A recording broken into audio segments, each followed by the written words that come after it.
Hello and Assalamu alaikum. मेरा नाम doctor Hiba Khan है. I am a practicing dentist since the past 4 years here in Karachi. आज the topic that we're about to discuss is good oral hygiene. कोई good oral hygiene घर पे बैठ के कैसे maintain कर सकता है? तो इसके लिए simple tips हैं. If you brush your teeth twice a day and floss every night before going to sleep, so this is enough that you can do to maintain good oral hygiene. If आप यही steps follow करते हैं तो you can avoid bad breath, which is also मुंह से जो बदबू आती है वो आप avoid कर सकते हैं. दांतों पे cavity लगना आप avoid कर सकते हैं.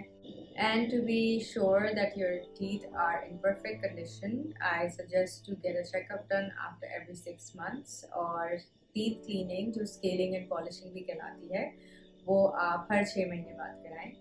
Regular visits का ये फ़ायदा है that your dentist will have a good dental history, and if he suspects a cavity, he can treat it there and then, rather कि वो cavity जो है आगे जाकर आपके दांत का root canal की तरफ lead कर जाए या फिर it may lead to tooth extraction.